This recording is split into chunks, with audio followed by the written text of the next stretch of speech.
마지막 코너입니다. 이 사람의 출사표 히든 포인트 시간입니다. 혹시라도 마음속에 묻어뒀던 이건 밝히지 못했던 그런 계획이 있다면 아니면 포부가 있다면 이 자리에서 밝혀주시고 거기에 대해서 저희들은 응원을 해드리겠습니다. 먼저 개인적 소망 관련한 얘기입니다. 앞서 많이 얘기를 하셨기 때문에 네. 연장선상이 아닐까라는 생각이 드는데 안은 죽기 전에 이건 꼭 하고 싶다. 저는 북한에 한번 가고 싶어요. 북한에 가서 나중에 꼭 그 남북이 정말 뭐 경협이라도 돼가지고 네. 북한에 이렇게 뭐 얼마나 좋은 인재들이 많겠습니까? 그래서 사실 아프리카 갈 생각도 있는데 네. 아프리카보다는 북한이 좋을 것 같아요. 그래서 가서 거기서 또 이렇게 가능성이 높은 또 청년분들 또 만나서 교육도 좀 해드리고 결국에는 그 빈부의 격차는 재화의 격차가 아니라 기회의 격차인 것 같아요.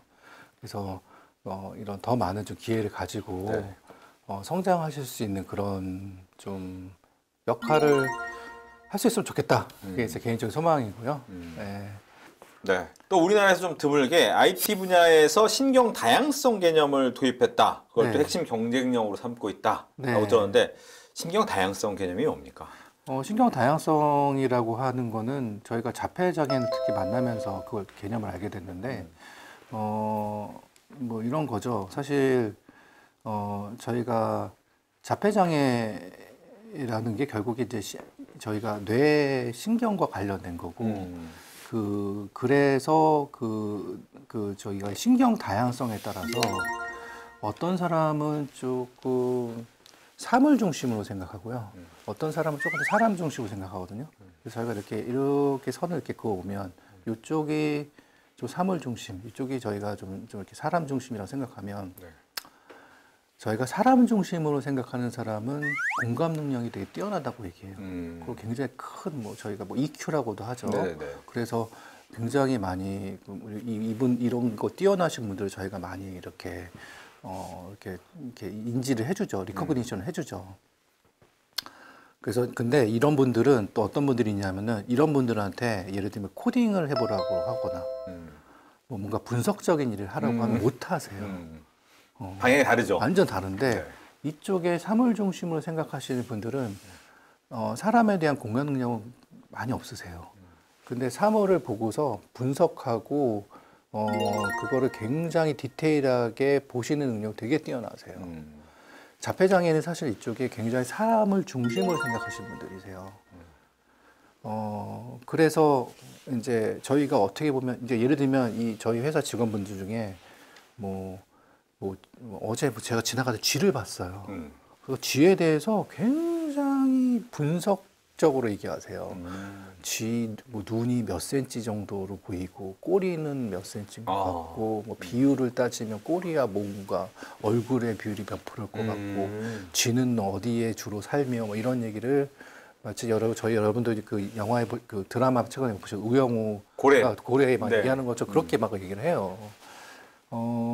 근데 저희가 어떻게 보면 이쪽 한쪽 극단에 계신 분들을 장애라고 보지는 않거든요. 사물을 분석적으로 보지 못한다고 해서. 네네. 근데 왜 이쪽 분들만 저희가 장애라고 보냐는 거죠. 그러니까 어떻게 보면 저희가 그냥 이 세상을 살면서 조금 소통하고 좀 이렇게 같이 살기 약간 좀 어색하고 좀 불편한 분들이 계신 거죠. 저희가 이렇게 점선을 그어놓고 이쪽에 계신 분들은 좀 이쪽 극단에 계신 분들은 장애. 이렇게 얘기한 건 아닐까? 그리고 그렇다고 하면 사실 장애인이 아니라 다른 특성과 장점을 가지고 계신 분들일 수도 있죠. 이쪽 분들이. 그러니까 그런 면에서는 장애를 우리가 이렇게 저희보다 좀 못한 열등한 어떤 관점에서 바라보는 게 아니라 다양한 분들인 거죠. 다양성 관점에서 다른 강점을 가지고 계신 분들일 수도 있다는 거죠. 이분들을 저희가 그냥 복지의 개념으로 그냥 저희 세금을 투입하면서 국가나 사회에서 케어하는 개념보다 이분들의 장점을 최대한 활용해서 뭔가 저희 사회에 더 도움이 될 수 있는 그런 쪽으로 저희가 좀 유도할 필요가 있는 거죠. 예. 아마 이 데이터 산업이라는 것을 고민하고 거기에 대해서 취업하고 싶다라고 생각하는 친구들이 있을 거예요. 네. 그분들한테 좀 조언을 해주신다면. 일단 첫 번째로는 생각보다 이 데이터 산업에 취업할 수 있는 기회가 되게 넓다라는 말씀 드리고 싶어요. 왜냐하면 여러분들이 생각하실 때, 데이터 쪽 분야다, 특히 인공지능 데이터 분야다, 그럼 굉장히 기술적일 것이라고 생각하시는데, 그래서 내가 뭐 전산이나 컴퓨터 관련 전공 또는 뭐 빅데이터 관련 전공이 아니면 취업하기 어렵지 않을까 생각하실 수 있는데, 그렇지 않습니다.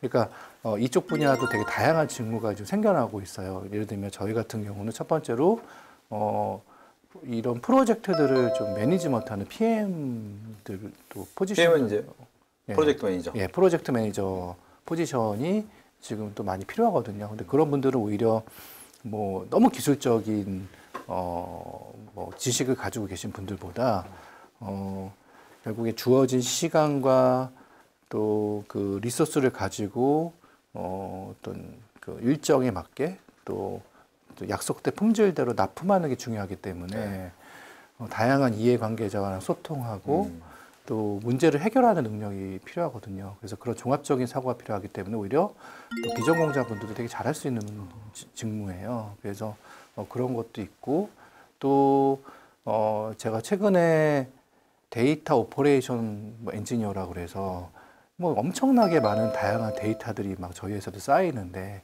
이 데이터를 효율적으로 관리하고 처리하는 그런 엔지니어가 필요하거든요. 이런 분들도 그냥 파이썬이나 데이터에 대한 좀 이해가 있으면 충분히 하실 수 있고 또 뭐 이렇게 최근에 또 인공지능 엔지니어가 워낙 많이 필요하니까 꼭 전공을 하지 않으셔더라도 뭐 요즘에 이제 이런 한 6개월에서 1년 정도 이런 교육을 전문적으로 시켜주는 교육기관들 많으니까 그런데 가시고 인턴십도 좀 하시면서 관련 쪽 경험을 좀 쌓으신 다음에 인공지능 엔지니어로 가시는 방법도 되게 좋습니다. 그러니까 본인이 어떤 좀 쪽에 좀 흥미가 있고 본인이 어떤 강점이 뭐고 이걸 잘 분석하셔서 조금 더 이렇게 열정 있고 유능한 분들이 저희 산업 분야로 많이 들어오셨으면 좋겠습니다. 네. 또 창업 8년 차 네. 하시잖아요. 근데 이제 난 취업은 아니고 창업해야 돼라고 하시는 분들이라면 어떤 얘기를 해주시겠습니까? 절대 포기하지 말라는 말씀을 드리고 싶습니다. 그 사업을 해보니까 사업이 올라갈 때도 있고 내려갈 때도 있고 위기도 있고 기회도 있고 하더라고요. 그게 계속 반복이 되는데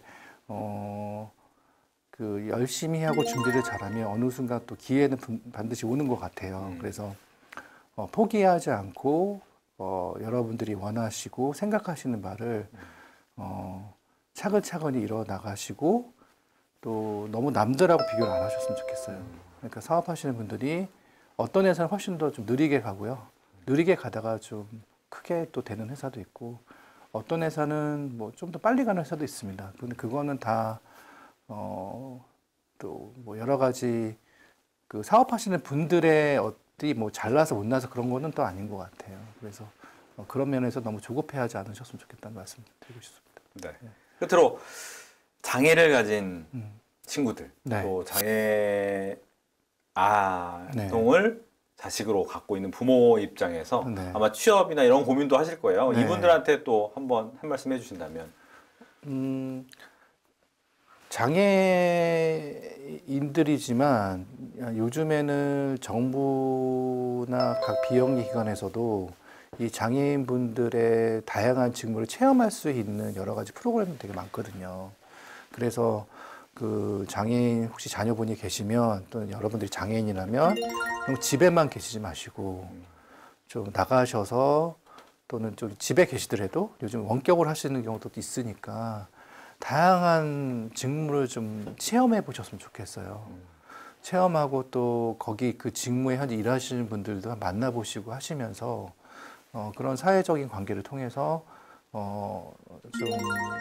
좀 더 그 본인한테 맞는 그런 직무를 좀 찾으실 수 있는 좀 경험을 좀 많이 가지셨으면 좋겠습니다. 알겠습니다. 네, 좀 더 진하게, 좀 더 딥하게 세상의 핫 이슈 피플들과 함께 이야기를 나눠보는 박진영의 찐터뷰. 오늘은 테스트웍스 윤석원 대표와 이야기를 나눠봤습니다. 오늘 이야기 잘 들었습니다. 네, 감사합니다.